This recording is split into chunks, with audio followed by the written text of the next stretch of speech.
welcome back to Compact Conflicts Convos. I'm here with Caleb, and happy Star Wars Day, everybody. This should be coming out a little bit after Star Wars Day.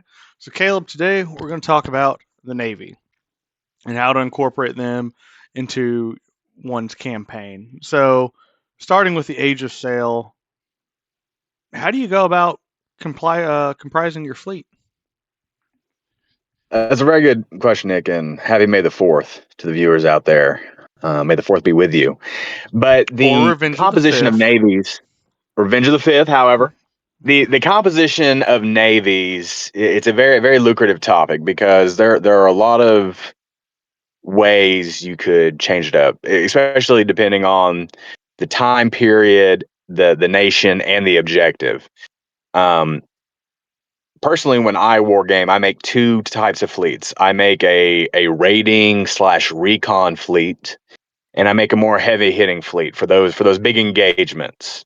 Normally, my raiding fleet is consisted of smaller vessels, your schooners, sloops, brigs, and even some light frigates, maybe even a standard frigate. But those are mainly for harassing enemy shipping lanes, for maybe trailing an enemy fleet, for doing a quick insertion into a port town. Right, I'm not looking to get into a major battle with these forces. Although I do, that's why I keep a frigate with them, just in case they do get engaged, they have a decent chance.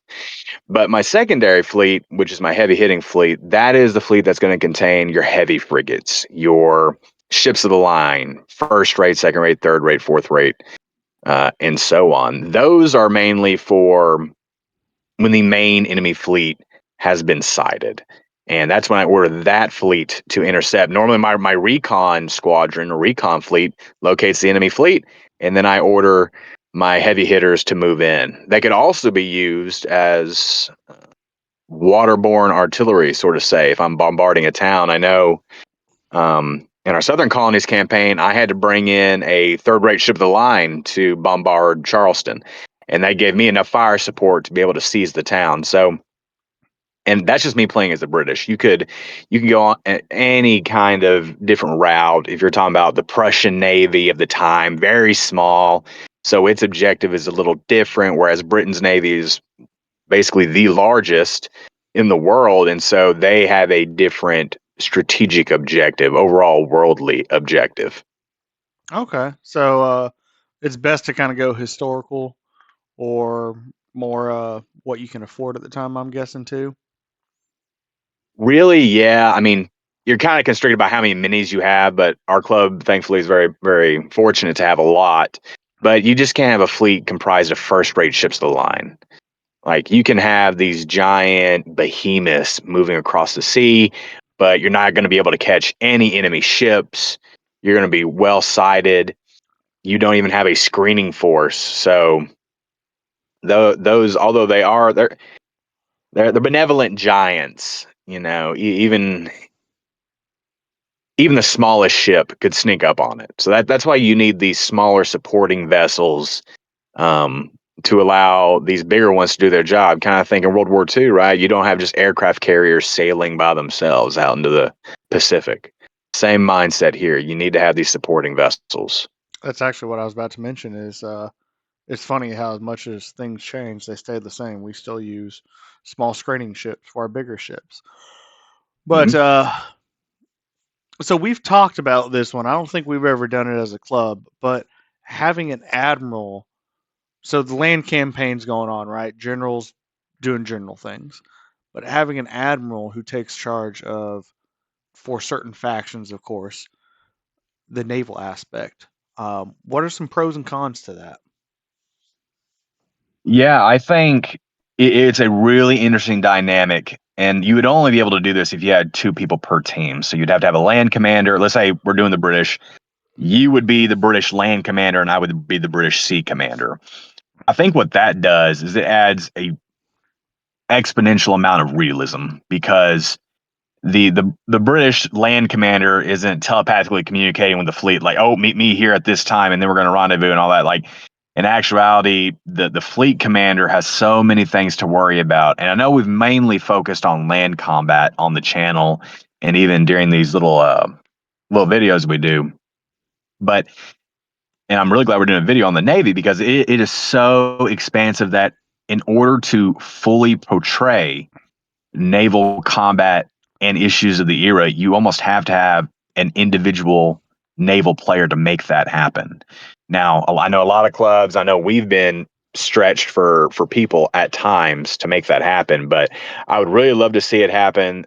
The only con I would say is that it just makes it too realistic. Now you have the land commander trying to send dispatches to the naval commander who he thought he was ported in Charleston, but actually he's 500 miles south, maybe in the Caribbean, um, or even further, right? So I think that adds maybe too much realism, especially for maybe new players, new club trying to do campaign for the first time. I definitely think it's something that we should strive for to do, and I would love to do that sometime with our club. Oh yeah, as much as we do talk about Navy that doesn't make it to the episodes, Navy's a huge thing in the background that's constantly going, constantly going. I'm currently got 2 frigates raiding the coast of England right now, in our campaign.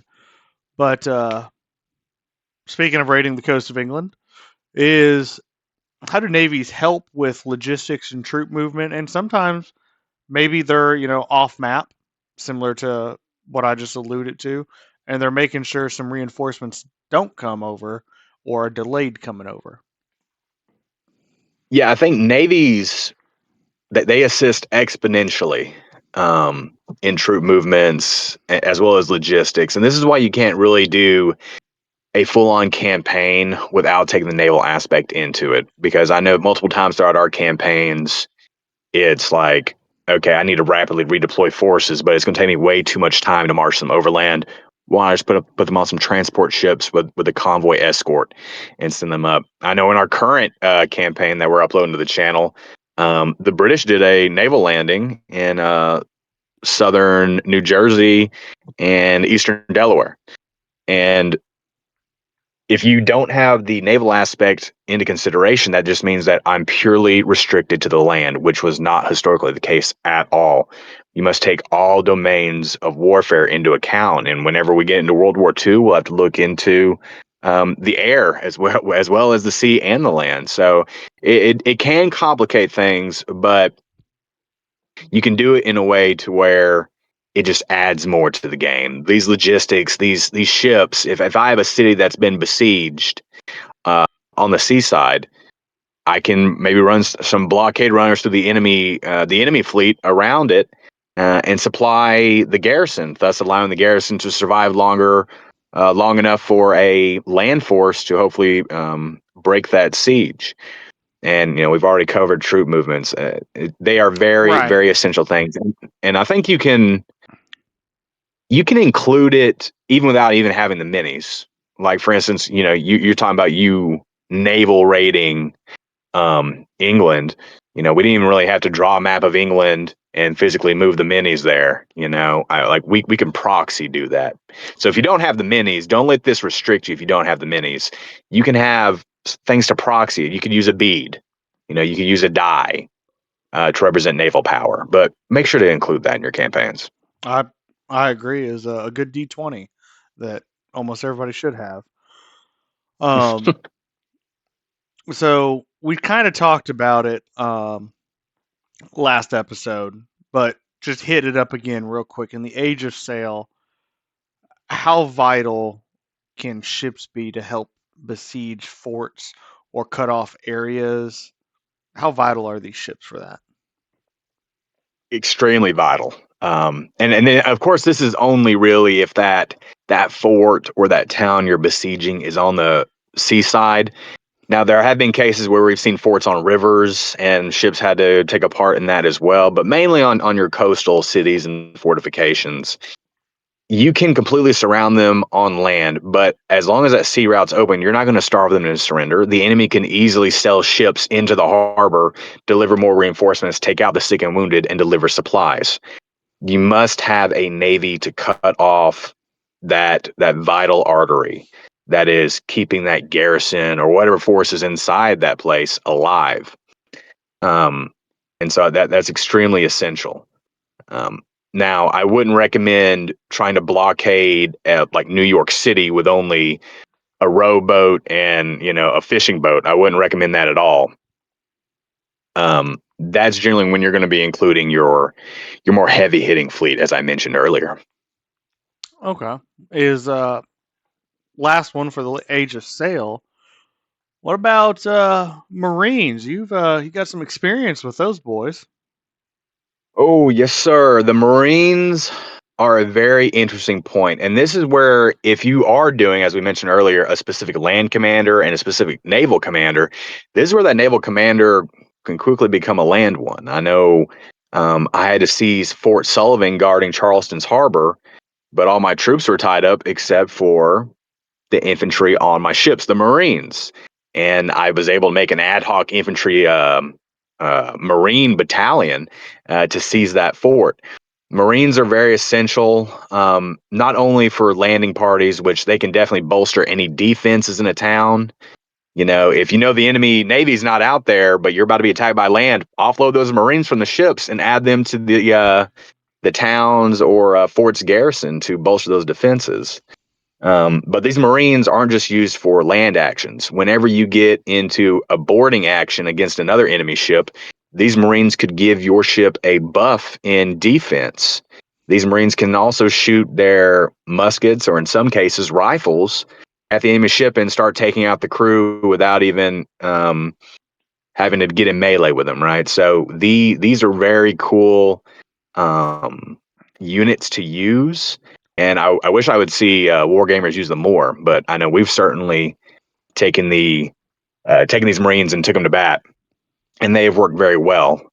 But we can look at the Age of Sail, right? And the Marines in the Age of Sail are slightly different than the Marines of, fast forwarding, let's say, like the Civil War, the Age of the Ironclads, the needle rifles, the percussion caps, where that Industrial Revolution's really kicking in. Whereas Marines in the Age of Sail, they are a little bit more professionalized. What do you think about Marines during, let's say, the Civil War era? How do those differ? Vastly is they're going to be for the Civil War specifically. They're going to be used as raiders by the North. They only partook in one battle because they were around, and that was the first Battle of Bull Run. And they just become naval raiders. You're going to use them to get supplies out of a town real quick. You need them to take a town just to take it for whatever purpose. They have a port, they have something there you want. They go up, down, raid that just to cause havoc too. Because if they're constantly raiding on the river, the land commander still has to deal with that. Whatever general for the South had to go deal with that to put some troops there. You can pin some troops down, but that's really the best way they were used. You didn't see too much in the Civil War in general for the American Civil War. You just didn't see too much ship on ship combat though. It was a lot of river fleets and a lot of fort bombardments. Yeah, that's very interesting. Using the Marines as mainly just raiders, quickly seizing a town until maybe a larger force can arrive, or arriving, burning whatever munition stocks are there, and then hopping on their boat and getting the heck out of there. That's very interesting. So we're on the topic of rivers now. What about river navies? I know we briefly covered that in the Age of Sail, but it's not near as important as in the Civil War. What do you think about that? Right. Oh, the Age of Sail is definitely more blue water navy, I'd say. Um, river navies, just brown water navies, is so if you're the South, and you're trying to compose your fleet there, or the North, just to go Civil War. Everybody likes an ironclad. Make as many ironclads as you want for your fleet. Put the cannons on them. You've came up with a pretty good system for certain classes of ironclads. Get X amount of ships, or I'm sorry, X amount of cannons, and those cannons are going to range from this to this, right? Um, I forget the ranges off the top of my head now, or what type of cannons, but go out there, compose your navies, and you're going to have them not so much for that big, age of sail where they're in formations, firing broadsides on each other, getting up close to close, next to each other close.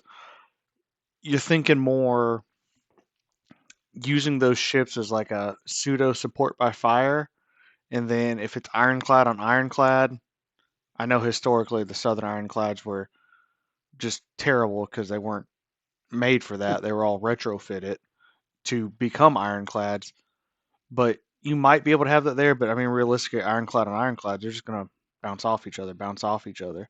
So you got to go find the ironclad that can run into the USS Congress, the USS Constitution, run into these wooden ships of the Union, or vice versa. If you're an ironclad for the North, get into ramming and start going after the wooden smaller ships.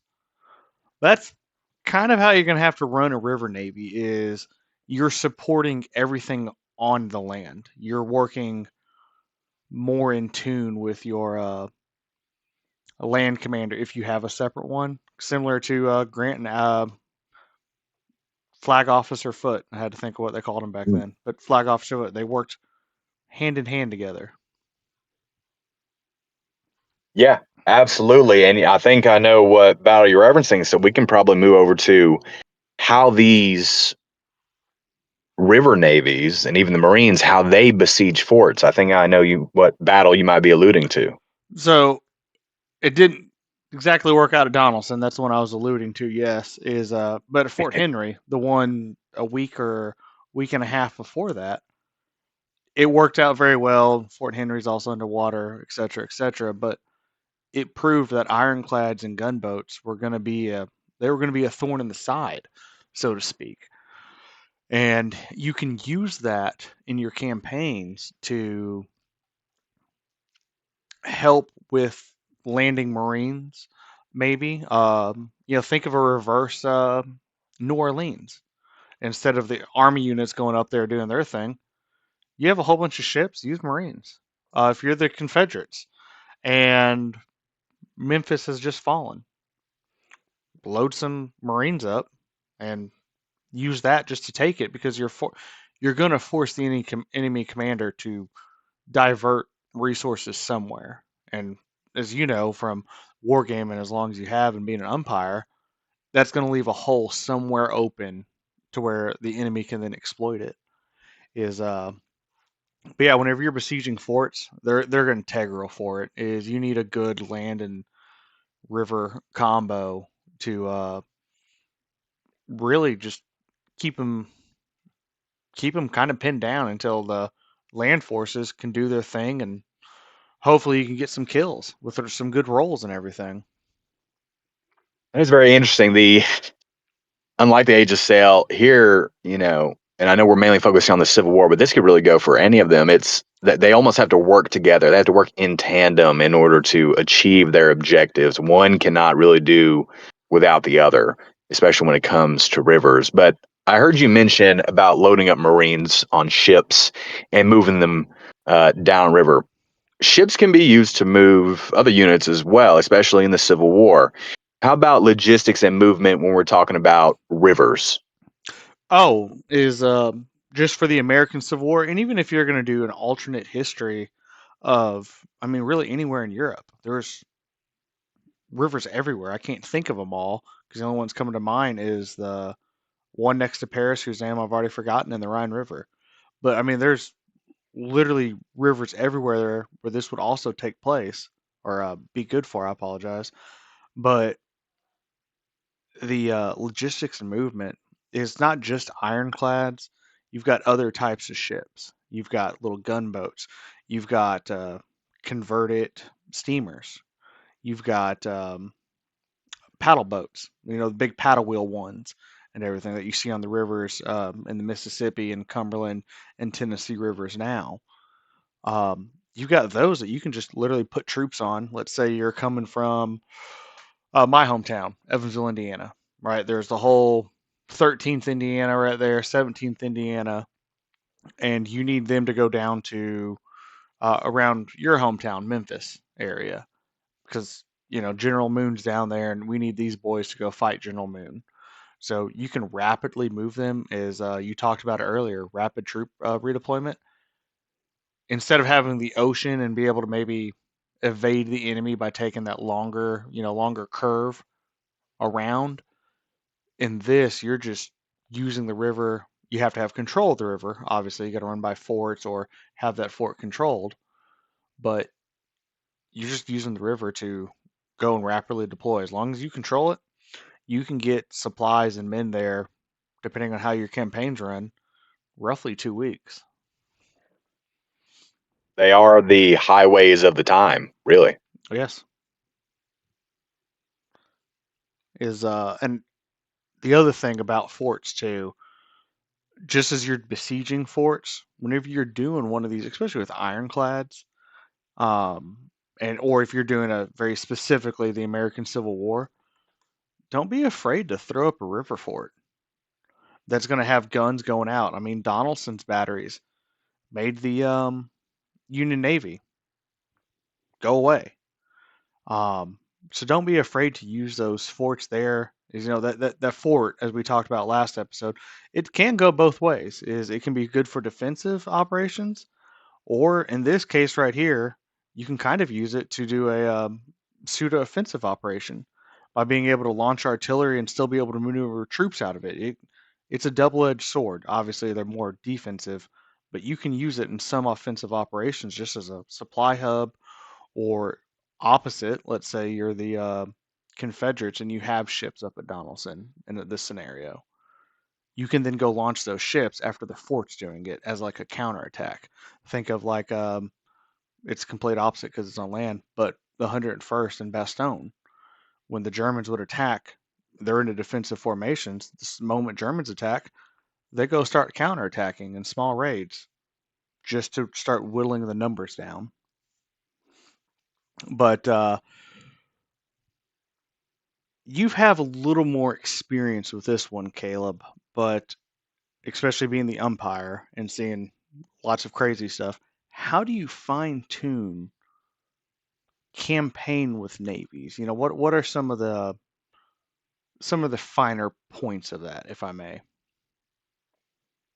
Yeah, I think it's very simple to do the battles. You just get the rule set and you know what ship type equals what roles. I think the campaigns is real, or is really where the real fun of it comes in. Now, as the umpire, things you want to take in consideration if you're doing a combined land and naval campaign, which I highly recommend to add to the realism, you must take a lot into account. You have to take into account perhaps commander traits of certain admirals, right? Maybe certain admirals have a trait called like sextant. So now they can move quicker because they always know where they are at all times. You could have like salty sailor being one. So maybe they get +1 during melee and boarding. So admirals can really kind of turn the tides of campaigns, but also, and we'll talk about it hopefully next episode, weather. Weather is the biggest factor when it comes to naval campaigns, and I would even dare to stretch, outside the age of sail, I would say that weather plays a role despite the time period, even in modern day, right? Rough seas make for rough sailing, regardless. So I would say definitely take weather into account. That's probably going to be your biggest thing. Is it hurricane season? If it's hurricane season, maybe if you're doing age of sail, your ships have to remain in port or risk being damaged due to high winds or hurricanes. Um, Wind in general, if the area in which you're sailing has no wind, maybe your fleet's movement has completely halted. And another thing is, and I haven't been too good about this, I really need to be better, but ships being out at sea for, let's say, 6 months without coming to port to resupply, you need to also take into account logistics for your ships being out there. They have to come back, they have to get refitted. If they get in an engagement in the middle of the Atlantic, they really just can't sit there. They now have to come back to dry dock for repairs. All of these are really good factors to make, even if you're doing just a pure naval campaign. Let's say you're just doing like a Pirates of the Caribbean um, little war game, for instance, right? And it's purely naval. These are the factors you need to take into account. Is the rum all gone? right? Now morale's all down. Um, but you can, as we've said time and time before, you can get as much into the weeds of it as you want. But I would definitely say your main factors to consider when campaigning with naval assets: weather. Weather being the biggest one, second one being attrition and logistics for ships out at sea.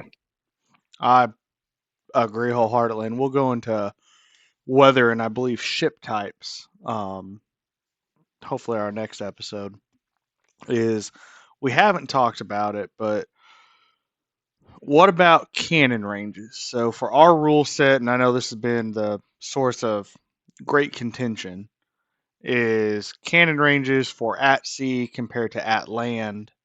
You know, when they're bombarding from the sea and you're besieging the town and you're beginning your assault. Can you go into a little more detail about that and how to Yeah, our club's help? been. Sorry, I apologize. Is that's on me.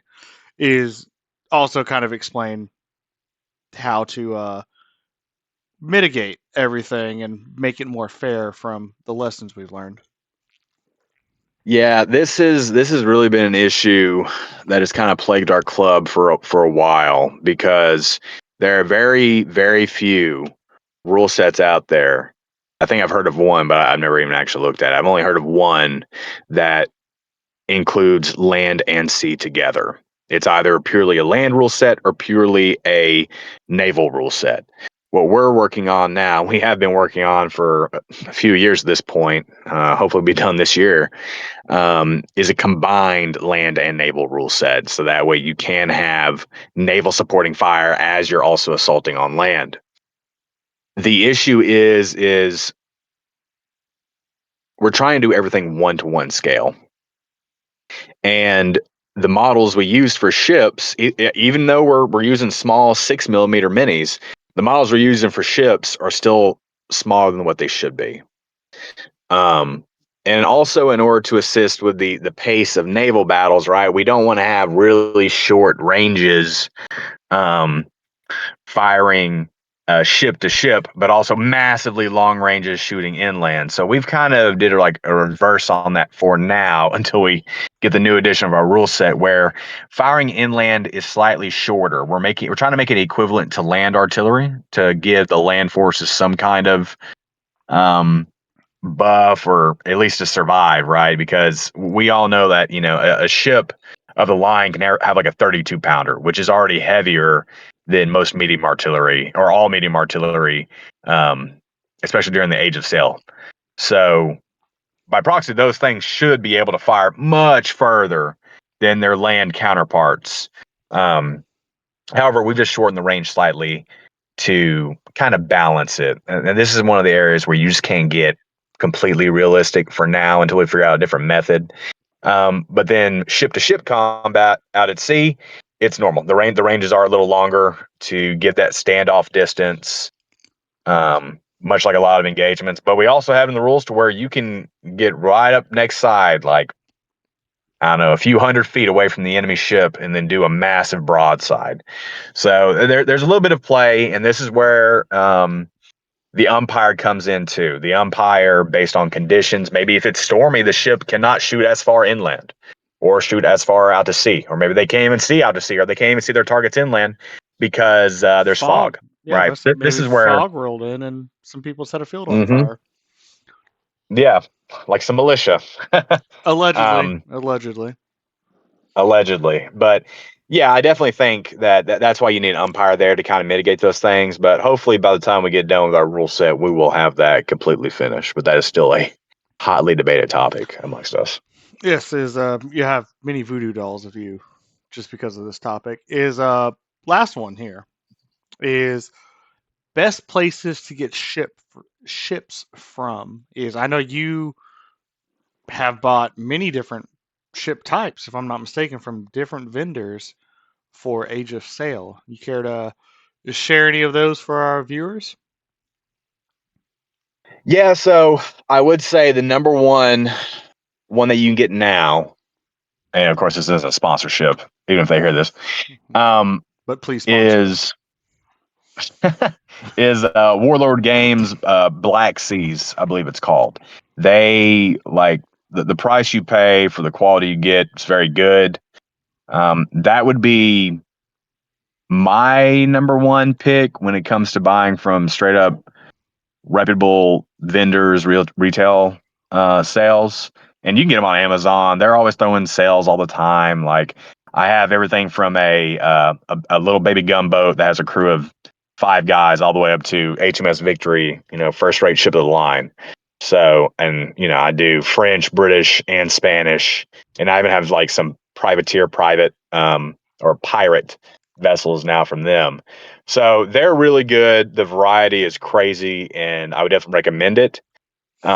But you could go down the 3D printer route if you have one. I know they're a little spendy, but there are a ton of files Yes. uh, online. And I know Nick, you're mainly our club's resident 3D printing expert. Are there any sites or organizations that you've bought models from that also sell 3D prints? So I bought the files themselves. Before that, I was trying to look at some old receipts. I'll link it in the comments. But there are some other ones who do resin 3D printing, and they're fantastic. Nothing wrong with them. I think I have 4 or 5 ironclads like that. But I've just bought the files, printed them off on a 3D printer. If that's something you're looking to do or your club's looking to do, just get a good .2 nozzle and believe it or not, some acupuncture needles. That way, in case filament gets stuck and whatnot, you can unclog it. And the ones we use are from uh, my mini factory. That's for the actual minis themselves. But that's also where I got, and I haven't printed them off yet to show you, but I've got actual rowboats. You can put dudes in rowboats. They have a lot of Age of Sail on there, and the sails with a small enough nozzle print off perfectly. Uh, the shore batteries Sweet. that I've given you before, they come Hmm. from there. My mini factory has a whole bunch. Again, we're not sponsored by them or anything, but just to share the knowledge. And then the other one that I bought some ironclads for, I'll link in the comments. But other than that, Mr. Moon, any parting words of wisdom? I would say this. I know there's a lot of people that do either purely land or purely naval wargaming. If you want the most immersive experience, the most realistic experience to understand what these commanders are going through, you must take all domains of warfare into account, and the Navy is there. You can do a purely naval campaign, but eventually that Navy is going to come up against a fort on an island that, in order to pass through it, they have to take that fort. And 9 times out of 10, fort will win over ship. Right? That's why they're called coastal forts. They are meant to guard the coast specifically. So you need to land those Marines. So you will have to combine the domains if you want an accurate and realistic war game. So just keep that in mind and go out there and buy some ships. I completely agree. Is if you have any navies or anything you guys viewers you have where to buy them at, throw them down in the comments. If you have any advices for rule sets to use that we've talked about, throw that in the comments. But until then, That's it for today's episode. For battles, brushes, and everything in between, make sure you subscribe and join the community. Until next time, Generals, see you on the tabletop.